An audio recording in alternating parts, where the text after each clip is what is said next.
Welcome to the Kidding After Show. Jill has a hole inside and she's trying to fill it with red wine and penises. So clearly we have a lot to discuss. Stay tuned. You're tuned in to AfterBuzz TV, the ESPN of TV talk. Now, let the buzz begin. Yes, ma'am. Do it. Yes. Do it now. Welcome to the Pusillanimous After Show, the best show title I've seen in quite a while. Hilarious. I definitely had to ask Mina for the pronunciation, but welcome you guys. Before we get into it, I want to introduce my wonderful host, and I will ask you guys your favorite pie, because if you watch the episode, their pie seems to tie in with the theme a little bit. So to my left is Mina. Hey everyone, I'm Mina, and in the spirit of fall, I love me some pecan pie with vanilla ice cream right on top. Takira. You took mine, but, so I'll say good old sweet potato pie with some cinnamon on top. And Raquel, aka yeah. Rocky. Yes, I actually don't like pie. Okay. So, Yes, I love the differing opinions. Right. So what do you put in place of pie? Cookies and brownies are my favorite dessert. Oh, I love Good those choice. too. I'm Steph, and I think I have to go with a nice berry pie. I love the berry crumble pie. A la mode, of course. Okay. So this episode, we were saying it was interesting. I feel like there wasn't as many plot points, but a lot of background and kind of loose ends being tied. So we'll be covering what's your vice, and the Pickles dealing with their own personal vices. The puppet show with Jeff and Seb, and the piano class featuring Deidre and her falling apart marriage. But before we get in, we'll have a special segment by Mina. She will take over it, where we have a Jim Carrey gem, and we will be focusing on Liar Liar today, and then we'll wrap it up with some predictions. So before we get started, what was your guys' overall opinions? Yeah, you know, I came at it with the first episode being like so strong, where I was like, this is the best show ever. I'm so excited. It's so good. And then this show didn't capture my interest in the same way, but I still feel like it was necessary just to move the plot forward so that we could have a little bit of answers we didn't really get that many answers, but we explored the things that were problems in the previous episode. Yeah, so it was necessary. It just wasn't my favorite. It wasn't as funny as last week's. I didn't see enough of my favorite character, the Mr. Pickles' son, and I needed more of that. But yeah, it was more on the drama side than it was on the dark comedy side, for sure. I agree. Yeah, definitely. I ditto that. I loved episode 1. 2, I was telling Steph off camera, like, I feel like I'm going to absolutely fall in love with episode 3, but kind of the same.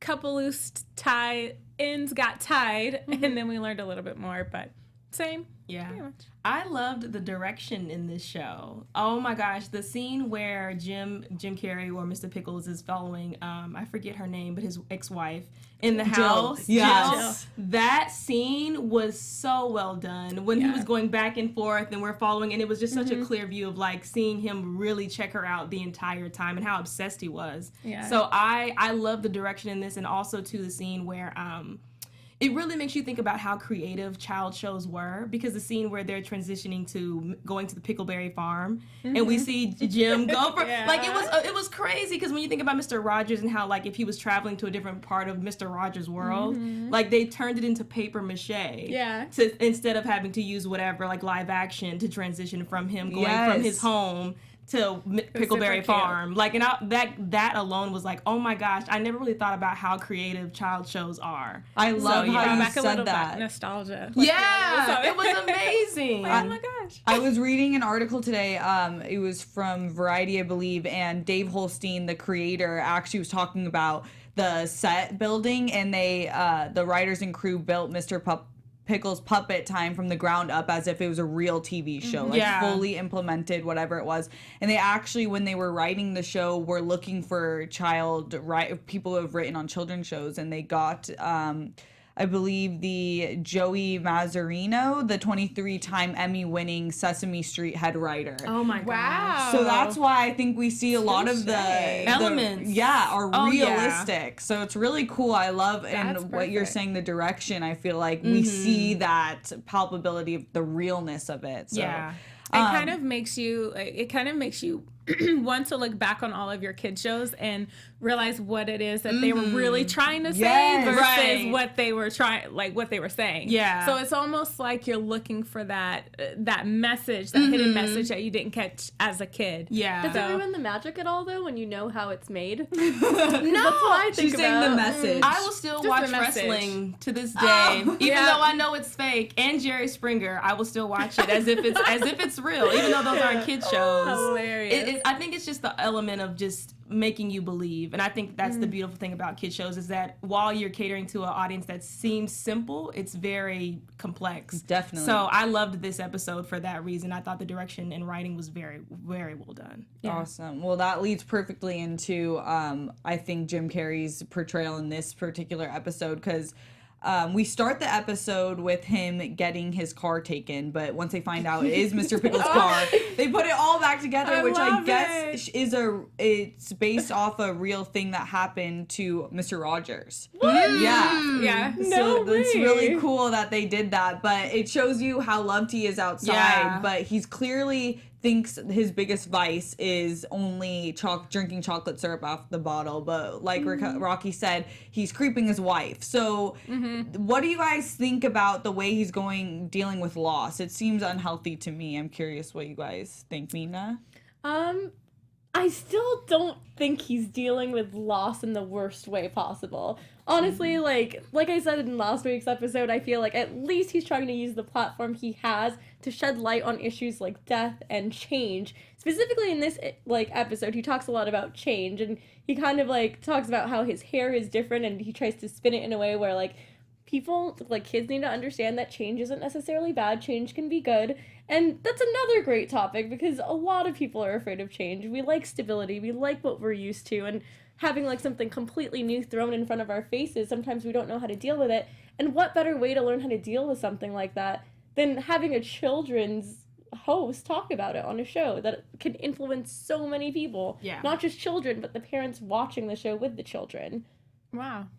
I am completely opposite. Yeah. That's so interesting. Controversy. That's so interesting to hear your point on that, because to me, he is far from handling this the proper way. Retweet. To me, he is he's keeping everything bottled in. I mean, like he said in the show, or a couple of people have said in the show, if you keep it in, eventually it's going to come out. Even Jill, his dad, Seb, everybody's Jeff is a ticking time bomb, and it's just it's any given moment he's going to be. I mean, his dad called him, he said that you look like you're about to climb to the top of a Texas building and shoot people, whenever he shaved his head. I feel like there's so many, he's trying to use his platform, which is an amazing thing, but he's being held back by so many people. Yeah. And that feeling of wanting to express yourself and not being able to drives you literally insane. And so I feel like he is definitely not handling this the best way and creeping on your wife. To me, that scene was, he was pretending they were still together. Yeah. He was cooking while she's cooking, and he has in this mind, oh honey, excuse me, let me just grab the butter. He was just in this, he was literally engulfing himself in A world that doesn't pretend exist. world. So I mean, I love his heart is big, but he is struggling, showing how he feels, and love him to death. He's a ticking time bomb. I'd agree with that. I do think he's a ticking time bomb, but I don't think that means he's not handling it well. I think he's handling it the way most people, a lot of people would, and at least he's using his platform. We'll talk or about that trying in the to. next section. I really am curious on your opinion with the show, but I retweet everything, and I think hashtag nervous breakdown.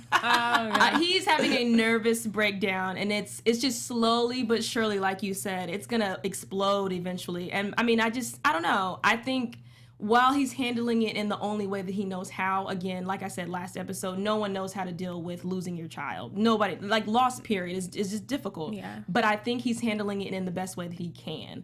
But I don't think it's the healthiest. So the same with her getting a tattoo. Yeah. I don't know if that was the right way to go. But if that works for you, if it works for you, then, do what you got to do. I think therapy needs to be the next in the equation. For sure. And yeah. talk.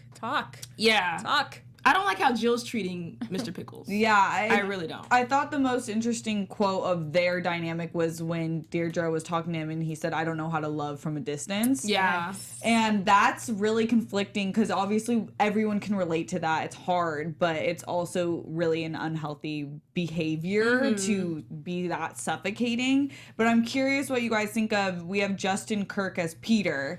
And it seems like Jeff is using Peter as a way to have more of a power dynamic in the family.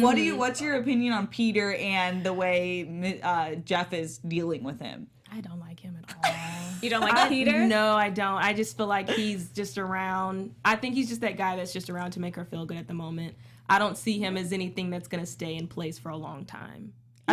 Go ahead. I was about to say he's connecting very well with Will, so what do you think about that? I think that Will is going towards anything that is normal right now. I think that his father's not stable, so he's going to go to whatever male figure is stable at the moment. And right now, that person for him to look forward to is Peter. But I think that he's going to come back around. I think that Jim is literally he's not okay. And I think everyone... I'm sorry, Jim, Jeff. Yeah, we understand. Yes, right. Jeff is not in the right state of mind, and I think everyone knows that except for Jeff. And so he's forcing himself into a world that's not existing because he doesn't know how to deal with the fact that it's just you're gonna have to get over it. Your family's not gonna be the same dynamic as it once was, and that's okay. And I don't think he's gotten that in his mind yet. Change. That's why he needs to talk about it on his show. I feel like he tries to use his show not just as a platform to help his viewers, but it's a way for him to have therapy for himself. Yeah. But I thought it was super interesting that this new character, Peter, could elicit a totally different response out of Mr. Pickles that we've never seen before. Yes. The fact that there's finally one person that he can't keep his cool around, that he acts passive-aggressive towards, where he's playing this game more for his entertainment than for everyone else's. It's more just for him to kind of, in a very condescending way, psychoanalyze him and see what his issues are with his parents or with his childhood, to see why he is the way he is. I just thought it was so interesting because up until, this episode, we just saw Mr. Pickles as like this not one-dimensional character, but like as this like wholesome Mr. Rogers type character. You could never imagine Mr. Rogers doing something like that, but here we see Mr. Pickles doing that. So I thought it was really interesting that they kind of showed that dynamic. Yeah, I love how he was like Peter Pumpkin Eater and said the whole line, and it was really. It's such smart writing. What I loved about this episode was the writing. I feel like it was really tight, and the fact that he's using a kid's kind of song, and in this sense, it was super screwed up. Like, and it like shows realness to it, and it's the different side of childhood stories that a lot of them are more nightmare. Yeah, they're actually more grotesque than what we like. The Grimm brothers stories, like about Cinderella. Like the only reason that she actually fit, or her stepsisters fit into the shoes, because they cut their big toe off. So, like, if you read the real stories of these child stories, like Peter Piper, John, that Jeff mentioned in the episode. Yeah, John. It's crazy. But to go to how people are mourning, I also wanted to nitpick about the grandpa and how he's dealing with it, because I like how they briefly mentioned that he did go visit Phil's grave because he got bee stings. Oh, yes. Yeah, so I thought that was interesting, too, because it was like, oh, everyone's visiting the grave at their own time to have their own moment. So I thought that was beautiful, too. But he never wanted to say where he was. I thought that was a little strange. Like, he's somewhat dealing with grief in a difficult way, too. That's definitely why I put Jeff and Seb as a whole different topic, because their dynamic, I think, is the second most important. But before we get into that, Mina has a announcement for us. Yeah, I mean, we know how much you guys love the show Kidding, and I'm sure that there are a lot of other shows here at AfterBuzz you'll love as well. So, as you might already know, our network produces after shows for nearly all your favorite TV shows. From dramas, reality TV, sci-fi, and more, there is no other network that works harder to serve TV fans. But we need your help, guys. We're asking that you please subscribe to one or more of our YouTube channels. By subscribing to our channel, YouTube will suggest content that's tailor-made for you, and you'll help AfterBuzz continue to grow. And if you're worried about those pesky notifications, don't be, because they're totally optional. So hit that subscribe button now for this channel, and check out our other AfterBuzz YouTube channels as well. Let us know you did so in the comments, and we'll thank you on air, and we'll do a little dance for you, like Steph over here. For now, thanks for being the best fans ever and for helping us be the ESPN of TV talk. Yes. I cannot with this. This lighting. We're in the club now. Shout out to that.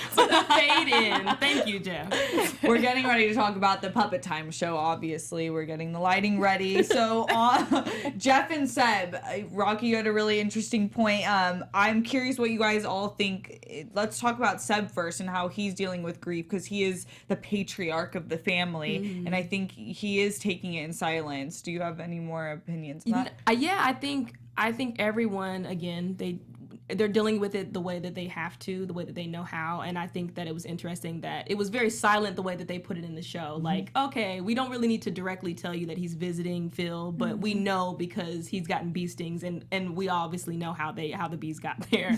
So I think it's interesting that they really, the way that they put in elements for you to really pay attention to is something that I love about shows and films, because sometimes I feel like it can be very easy for you to watch something and get it automatically, but when you can go back and watch and say, oh my gosh, I didn't pick that up at first, that's what's really cool. So I love that about this show. Many awards, I feel like Emmys, you guys are gonna Great point. I agree. I feel like they have to come at it from so many different angles, because we're so used to seeing shows that are so cookie cutter. Like, I feel like that's why in episode 1 we had to see him use the words like death, and had to see homosexuality be such a big part in episode 1. Like, we have to see these major things, because these major topics come up in real life, and if we don't see it on TV, we're not going to relate, and it's not going to be something that we can connect to, and then what's the point? So we have enough cookie cutter shows, and I think Seb is the epitome of the stereotype that men can't show feeling, or that they have to be strong. I mean, Seb said, quote, "We are strong men. We keep the struggle inside." And so he is that epitome and that story that men can't cry and men can't show affection. So I think especially maybe it has something to do with his age and his generation, especially people in his generation are taught that they have to be strong. So I think that's the avenue that maybe we're supposed to get from Seb, and then obviously it trickles on down to Will, who's just like the millennial generation. It's like, F it, I'm putting bees in the grave. Like, I'm smoking weed and calling my dad a pussy. I know. Can we talk about that? I'm just like, geez. Yeah. Oh my gosh. I totally agree. But that when I saw that part though, I was like, Will, what's going on? Yeah, poor like thing. not that young. Like, I mean, that does happen, but I don't know. I just feel like your brain, just let's develop your young. brain a little bit more. Yeah, he's very young. But, you know. I feel like kids always talk like that nowadays. I feel like kids are so mature now and they know everything because of YouTube. Like, the fact that they can watch this show on YouTube if they wanted to, the first episode at least. Not my kids. Can you imagine, like, as a kid having all of that knowledge at your fingertips? And that's the problem, Instagram. though. But that's the issue. I feel like our kids aren't sheltered enough anymore, because they do have information at the palms of their hands, and that's very dangerous. And that's why suicide rate has gone up so far, because when you're seeing so much content like right then and there, that's why if you, like we talked about last week too, cartoons used to be super slow, because that's how your brain understands and processes information at a young age. Now, like for instance, when they did studies with SpongeBob, they said the kids that watch SpongeBob regularly have a lower IQ versus people who still watch Looney Tunes. Yeah, and I loved SpongeBob. Me too. But that was our generation. Yikes. And that's unfortunate. Now it's like all these really fast-paced cartoons versus Doug, Rugrats that were really, really slow and helped you understand. And now you have so many things that they're throwing at you in cartoons. It's like there's so much information all at once. And I mean, I'm pretty sure like depression, anxiety has risen based off of just social media alone. It's really interesting. Yeah. On the topic of topics that we show to kids and bring in shows, I thought a really interesting point was that they have the topic of gender fluidity, and it was done in a really funny way. I was actually I thought that was the funniest show with the Otternaut or Astronauter. Yeah. Loved it. And Mr. Pickles is declaring that he is now a she, and that's just the way it is. And I think it's a really important topic to bring into shows. Yes. But I am curious your opinion. Do you think this is the powerful time to do it, or is it more Mr. Pickles trying to defy his father? You know, I think you know, it's one of those things where when it comes to negotiation, people think that if they ask for more and if they like highball, that at least they'll get one of the things they want. So I don't think it's the worst strategy ever. I think if you throw like every little thing, then you'll get like one of those requests granted. It's not the best way to negotiate. I feel like you should be a little bit more careful with what you bring up, but because it's family, it's a little bit more difficult to negotiate because you feel like you can say whatever you want. Like, there's nothing he's really scared of. At the end of the day, who else can replace Mr. Pickles? No one really can. So he has a lot of power in that alone. And I think part of him realizes it, even though he still struggles with, like, wanting to conform to what his dad wants and then wanting to do what he wants to do. But, yeah, I don't... I like that they brought up the whole concept of gender fluidity. I think that it really mirrors what's going on with the times right now, and to do it with an animal especially helps illustrate the concept in a way that makes more sense to kids than like just surprising them with like a human being and having parents get really upset. It's just like easier to conceptualize, I feel like. I would say yes, I think that it is in today's society, in today's climate, I think that it's important to talk about, but I have to say I disagree with him doing it this way just because I need Jeff to check his intentions at the door. Anytime that you do something and you don't have the true intention behind it, I feel like you said, it might just be a little jab to play with his power of, hey, this is my show and I'm just going to continue to do things like this until you give me what I want. He didn't have the right intention, so I need him to check that piece and do it at the right way. So I didn't agree. I like where his heart was at with it. I just think it was very randomly placed. Like, I didn't think that I don't think he really mean it to be in that moment. Like, I mean, unless he did, I like that they're conquering all of that on the show, but I think that that's also something that should maybe be left up to parents to teach their children also too. Like, and I think that's why Deirdre's going through her battle with whether or not she should address her husband being gay. So, I mean, I think that his heart was in the right place, and I think that he cares about that subject, but I don't think that he thought about it. And I think also, too, when you're producing a show, I feel like you should let all of your writers and producers know that you're going to introduce something so we can all be on the same accord. I don't think you should just, unless he felt like we had a meeting, you guys weren't with it, and I wanted to go for it, then okay. But that's true. Yeah, I just don't think that you should do that because there could be a lot of liability issues, not necessarily with that topic in per se, but at the same time, you just don't know how that could carry. And again, someone could go write a letter and say, I don't like how you guys did that. And then now everyone's kind of confused, like, well, we didn't know that he was going to do it either. Yeah, so. It's a team effort. Yeah. Still stand strong on what you believe, though, right, for sure. Right. I also think it's important to note that the pushback with that whole idea, I don't think had anything to do with gender fluidity. I think at the end of the day, what people fail to realize is that a show is a show, and it's a business at the end of the day. So it has to do with money, it has to do with dollars behind something.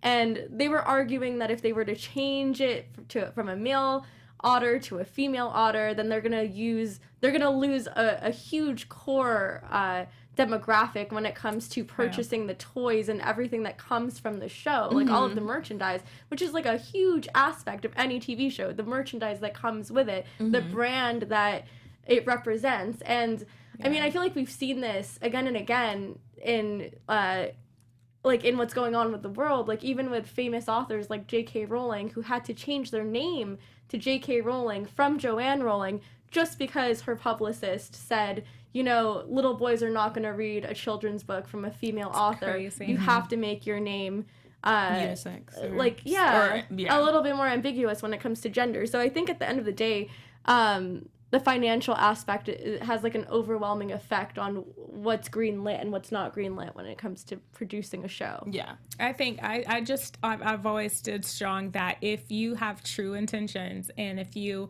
have a true message that means a lot to people, the money will fall into place. Yeah. It's almost like if you build it, they will come. Like, I know that that's such a big part, but it's almost like a stigma that we have to break, that you'll only get paid if you go this route. I think more people need to see, I mean, in our climate right now, Nike, of course, I know you guys mentioned it before. I was literally just thinking that. Yeah, like, you almost have to force people to realize it doesn't matter. If you stand strong on what you believe, God will protect you, and that's just me. You can look at it a different way, but to me, that's the foundation. Like, don't worry about what others think, because you're doing the right thing. You'll always be protected. 100%. And Nike doubled in numbers. Yeah, they lost a core audience, but what people don't realize is they gained a completely new audience of people who weren't buying Nike shoes before because they supported the message. So I think that's a great point.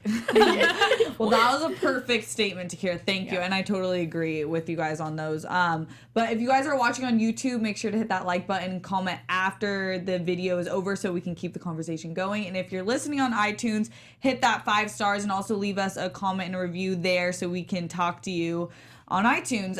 But let's get into our special segment with Mina. She picked this clip from Liar Liar, a Jim Carrey gem. Yes, this is taking it way back to the 90s. I feel like this is one of those memes where it's like only 90 kids will understand. But seriously, this is a gem for sure. So let's play the clip and... Pardon me for interrupting the meeting. You guys know the background of this clip, though, right? Everyone's seen Liar Liar here? Okay, good. Yes, nice to He see can't you lie. again. That's the By concept. the way, I'll be observing you in court This was one of my afternoon. favorite Jim Carrey I've been movies, hearing some actually, good because I things feel about like you. it was so funny at that Fletcher time. has just been telling me how much he thinks of you. So basically, he cannot hold back at all because I love what he Well, what do you says. think of Yeah. him? I feel like it's like Tourette's in a way. Let's go. The best cure for anything. He's a pedantic, pontificating, pretentious bastard, a belligerent old fart, a worthless, steaming pile of cow dung. Figuratively speaking. Okay, Jeff, thank you for playing that clip. That was the perfect don't- ending. We all wish we could have a moment like that. Yes. Yeah, we all do. I thought he was going to use the word pusillanimous in this Yes, clip. great Pusillanimous. I guess not. But before we do get into predictions, the title actually, I was telling Mina, did kind of piss me off because pusillanimous, and then they show the definition, but it's actually pussy. But there's a big debate on this word, actually. A lot of people think it came from pusillanimous, which means like weak or like they just don't have Lacking courage, determination, and then some people think it came from pocket hole or something like pocket pouch, which would make a little more sense, I guess. But it's interesting that the show deliberately chose to say pussy at the same time as pusillanimous as the episode title, because my issue is because the pussy is the strongest thing on earth, you guys. It is not weak. You should watch Trevor Noah's stand-up from the 2016 Comedy Festival. He does a great job of summing up how strong the pussy is. It should never be taken as weak, and that is my note on that. And Betty White said that too. Oh, Yeah, yes, Betty White. Betty White. I retweet on Betty White. Yeah, every day. But I guess we have to start wrapping up, but let's get into some quick predictions. Yeah. AfterBuzz TV predictions. Rocky? I know. I don't have. I'm terrible at You want predictions. me to? Do you want me to yeah, say yes, a little bit? go ahead. Okay. Because I know you're like, I always got to. I know. First. I think real quick, will break. Because we saw in the show that. The answering machine, if you'll realize, like, Will's voice is really upbeat and peppy. Phil was the one that was a little Debbie Downer, or Dustin Dauber. I don't know what the male perspective is on that. But then we see that Jeff also says, Will is turning into Phil. So I think will break, and I think that there's going to be a girl that comes into Jeff's life and takes him down a different road. Mina? Yeah, no, I feel like you were covering like everything that I saw in the teaser. So yeah, I'm pretty much on board with everything you're saying. But what do I want to see in the next episode? I really want to see Jim Carrey's character get like one win when it comes to something he wants out of the show. I agree. Like one thing that he can really push the boundaries with when it comes to children's television. That's all I want to see. And I want to see how it's received by audiences everywhere. That's all I want. I hope that happens for you, like, Right. so much. I definitely think there'll be a girl in the picture. I think that he's gonna have to face his demons one way or another because he seems to think he's the only one without a vice. And I think that Deirdre is going to have to please confront your man. Okay. And then, like Rocky was saying, send him those divorce papers. Email. If you have to IM message, do whatever you need to do, but it needs to be done. I don't think it needs to be done when she confronted her man's man, who's probably going to confront the man, and then the man is going to confront her. I feel like it's a weird We'll have game to of see telephone. next week. That's all the time we have for now, but we will see you guys next week, same time, Monday. And I'm Steph Sabraw. You can follow me on Instagram and Twitter at Steph Sabraw. Hey everyone, I'm Mina Wahab. You can follow me on Instagram and Twitter at Mina Makes Magic. Yes, and I am Takira Shabrae. You can find me on Instagram and Twitter at Takira_Shabrae. And my name is Rocky Harris. You can find me on all social media at Raquel Harris TV. In quick news and gossip, Jim Carrey will be playing Mr. Robotnik, which is the arch villain of Sonic the Hedgehog. Yes! So he's taking his character to another character, and it's just gonna. We're getting our 90s people, 80s back. It's amazing. So quick Thank news you, and gossip. Rocky. Great ending. Come out of that hiatus. Yes, I know, right? And it's gonna be live action, so we'll get to see more of Jim being Jim. Yes, perfect. Well, we have something to look forward to other than next week's episode, but we'll see you guys next week. Bye. From executive producers Maria Menounos, Keven Undergaro, Phil Svitek, and the entire AfterBuzz TV staff, we would like to thank you for listening to the AfterBuzz TV network. To watch or listen to other after shows and post comments or questions, be sure to visit AfterBuzzTV.com. I'm Sir Richard Wentworth, and this has been a presentation of AfterBuzz TV. Buzz you later. The views expressed herein are those of the hosts only and do not necessarily reflect the views of AfterBuzz TV or its owners or principals.